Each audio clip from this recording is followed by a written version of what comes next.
So while I'm sitting here having my coffee on a Sunday noontime hour, it's Sunday, you can sleep in if you need to, I am pondering and discussing what it means to violate federal law, because I'm experiencing that violation of federal law on a first-hand basis. There are federal laws in place enacted by Congress and voted on by Congress through a arduous and complicated ratification process to ensure that individual states don't suddenly go rogue on the federal government and start doing things in a manner that is not in accordance with the principles and constitution of the Democratic Republic of the United States of America. There are a lot of incredibly low IQ, stupid, and uneducated people running around right now, running things, unfortunately. They're the ones in charge, and they don't understand how anything works anymore because they're stupid. I do.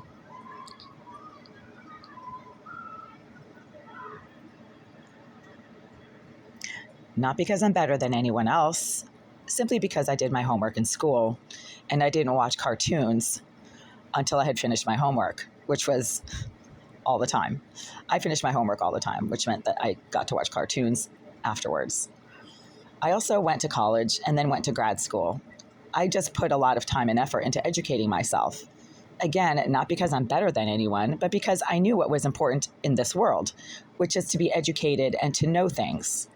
If you're not educated and you don't know things, you can be put in charge of something and be completely incompetent and do a shit job and then embarrass yourselves and the people who put you in charge. That's too bad because that seems to be happening a lot lately. And I'm preparing to file violations of federal law complaints against groups and institutions that should know better. There's also something called corruption. Corruption is a sign of desperation or perhaps just moral stupidity, right? So right now, for example, I live in a building that is completely corrupt. I am the only person of my ethnicity and gender living in a building complex that is almost unilaterally exclusive in its gender and ethnic composition. That is deliberate on the part of the landlord. They are corrupt. They're also very stupid because they don't realize how obvious the corruption is. When you rent exclusively to one race and one gender, almost exclusively, with a few minor exceptions, two races at the most, when you deliberately exclude several races from your tenant population because you're not really running a legitimate housing business, you are engaging in activistic social agenda pushing that is illegal, then you're doxing your own corruption, your own invalidity, because that's not a valid landlord. That's nothing that a valid landlord would ever do. And you're also just making it really obvious as to how stupid you are. So, I am the only female of my ethnic heritage, Jewish, German, living in an entire building complex filled with BLM activists who are mostly male sex offenders. That's a fact. Let me name a few names. Michael Collins, Mark Collins, Jasmine Irizarry, Wena Rodriguez, Jason DaCosta, Charles Thomas, Christopher Thomas. Are they two different people? Are they the same person? I don't know. There was another one. Eduardo Hurtado. I don't know if he was a sex offender, but he was certainly a violent career criminal who the police can't stand because he's always out there engaging in larceny and vandalism and harassing women and assaulting people. These are the people who the Greenville Group chooses to house in their building complex. They're not really people. They're just filthy sex offenders who harass women and molest children. That's a fact. Look up Irizarry's sex offender status.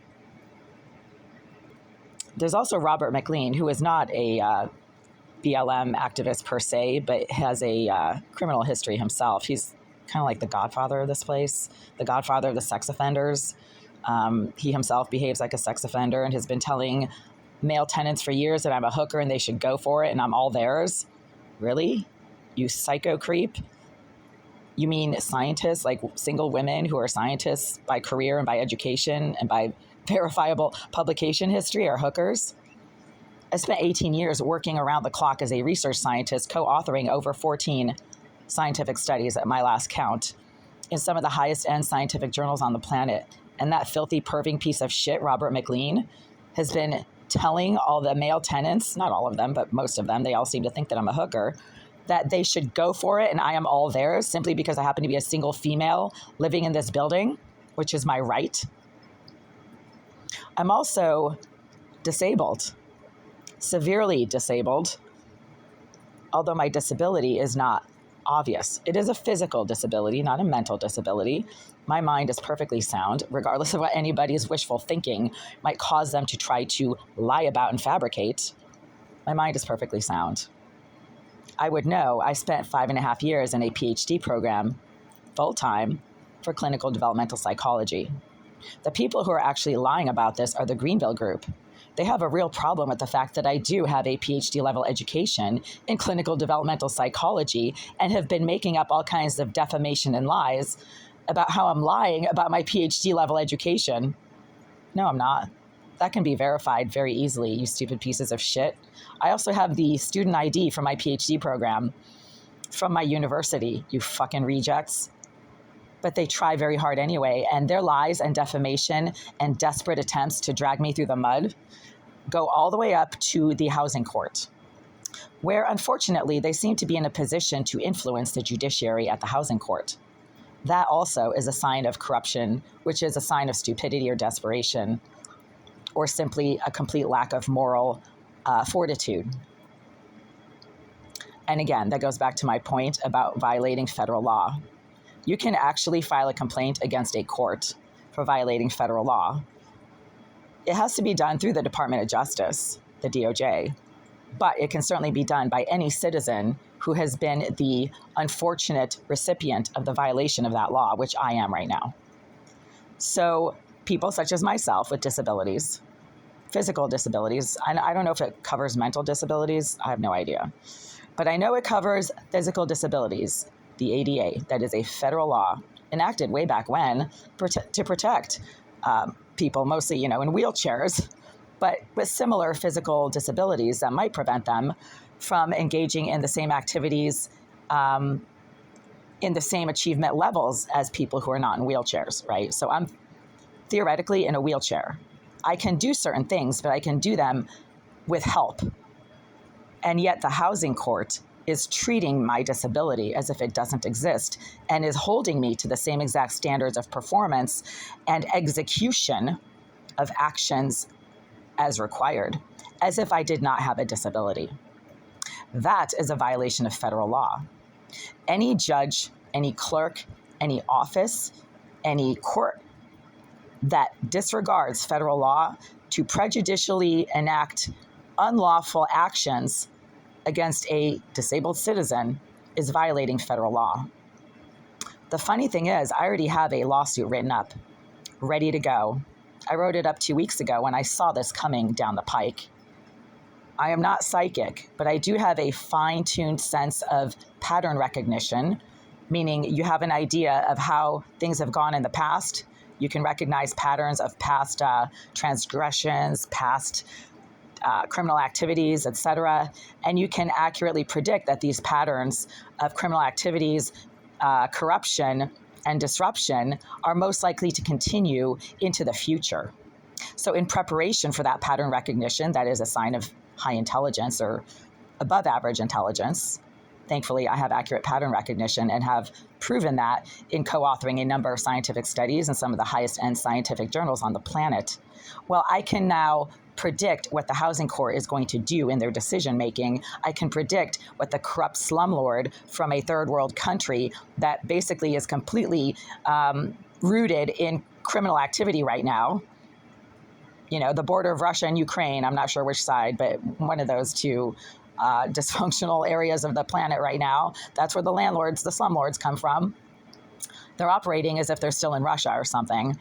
You can predict what they're going to do next because they're stupid criminals and they're corrupt. So my ducks are already lined up. I have simply been holding back on playing offense because I've been kind of focusing on playing defense, right?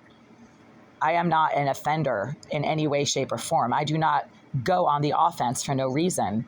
I am not a offense player. I do not play offense, right? I have better things to do in my life than going after people for no reason. I don't attack people. I leave them the fuck alone because I have no interest in having anything to do with anyone who doesn't vibe in my tribe, right? So I have a tribe, my family, my close friends, some select coworkers that I really like. And anyone who isn't part of that tribe, I have no interest in having anything to do with, and I just stay the fuck away from them, rightfully so. Why in the world would anybody with a brain in their head waste their time dealing with shithole scum who are sex offenders, psycho trash, perving, creeping, hate-stalking rejects? I mean, you're putting yourself in danger by dealing with these lowlifes. I've been physically assaulted at least half a dozen times over the last few years by the sex offender tenants of the Greenville group. And there are police records and court cases to prove this.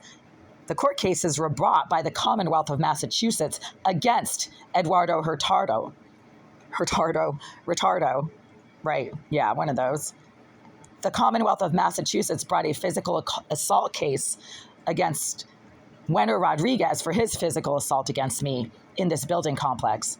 The Commonwealth of Massachusetts brought a criminal assault case against Charles Thomas for threatening to kill me. The Commonwealth of Massachusetts brought a physical assault case against, what's his name? Mr. Jones, also connected to this building, but not really living in it, but having friends in this building who also physically assaulted me. These are all BLM activists. These are all African-American males and Latino males who seem to have a real issue with who and what I am when I never interacted with them in any way, shape, or form until they physically came at me and started hitting me or grabbing my phone or trying to physically assault me in some way as I was in the process of coming and going, minding my own business and not interacting with them. So, corruption, right? Activist, slumlord, criminal, corrupt activist slumlord who rents to mostly sex offender, psycho trash, career thugs who do nothing in life other than go after people they don't know because that's what they're being told or sponsored or paid to do by the criminal slumlord who sponsors and processes these individuals as, quote, activist tenants, basically. Yeah. So I hate to go on the offense, but I'm doing that right now. And I already have a federal complaint filed ready to go against the Greenville group, and if necessary, the housing court.